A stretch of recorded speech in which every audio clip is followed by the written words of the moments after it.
Just got here to the bluegrass pond again. It's one of my close ponds, lakes. It's pretty huge, right next to the apartment. So today I'm going to be flipping up a little Strike King mini bitsy flipping bug, whatever you call it, jig. Black and blue because it's dirty water. It's about 2 feet visible. So I'm gonna fish the pocket again. I always key on those because this pond is heavily loaded with catfish, and they never go up there because the catfish right now are swimming. They don't stay stationary unless it's at night, and at night's when they feed. So they're always moving in this pond. There's like over 20 different species in this pond. I can name them all, but I'd probably forget some in the naming them all. So, but I know the majority of it. There's crappie, there's bluegill, red ear, green pumpkins. I meant pumpkin seed, my bad. Largemouth, smallmouth, channel cat, mud cat, blue cat. There's a little bit of carp, but I haven't seen any, so I think they're all gone now, finally.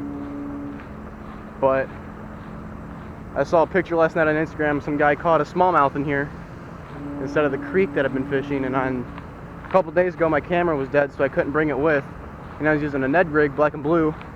Caught a bunch of smallies in the creek. So after that, I do believe they're in here because the creek runs off of this. They goes downhill, so there's got to be one reason why the smallmouth are in the creek, because they came from here. So I'll check back in when we get to the pocket, hopefully get one. So keep watching.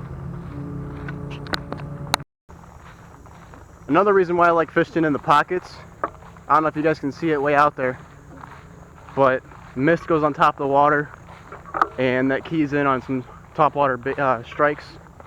So if Ned rig is my last resort and I catch nothing on anything else, and I don't get anything on the Ned rig, then I'll switch to a topwater, probably a Spook or a Swim Buzz by Legend Baits. But I just want to give you guys a little tip. When you see mist, they're going to come up, they're going to feed, because it's cooler water in the shallows if the mist is on top of the surface water instead of all that heat that you keep getting. So the bass are going to finally move up the shallow spot on that cool water spot instead of all the heated water in the shallows. So use that tip for your advantage to catch some hogs.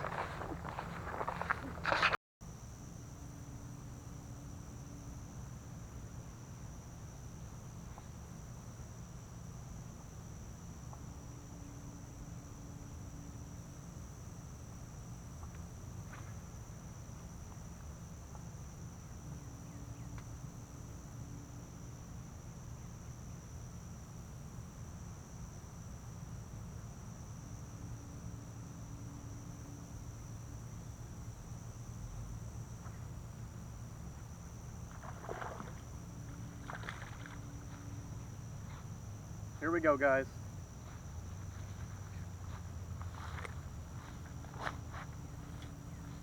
Camera is on. Alright, just checking that out. I felt this guy come up and take it,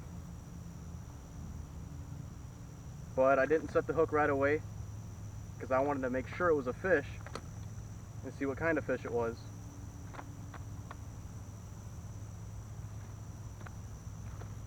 Man, this fish is just jumping.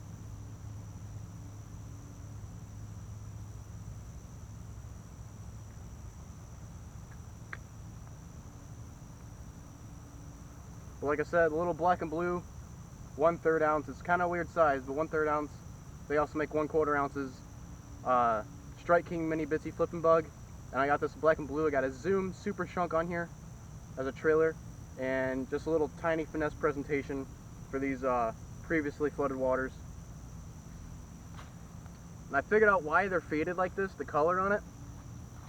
The reason why the color is faded on them is because they keep moving. They're not sitting on specific spots, they're not bedding up, they're moving. It's summertime, they're going to keep moving and getting bait. So when it rains, or when it's hot, they're going to go deep. When it's cold, they're going to go shallow. Right now you got the mist and you got the heat going on at the same time. So with the fog on top of the water, this guy's going to be definitely moving back up shallow and eating. And I proved that right because he ate my jig. So I'm going to turn the camera around and get a release. Alright, let's definitely get this bass back in the water He's been out quite a while. Not too long, but look guys, I can get up shallow now. Get you guys a release, hopefully. I don't want to fall in. Hopefully you guys can see this. And he's gone. Not coming back up to the surface, so obviously he's okay.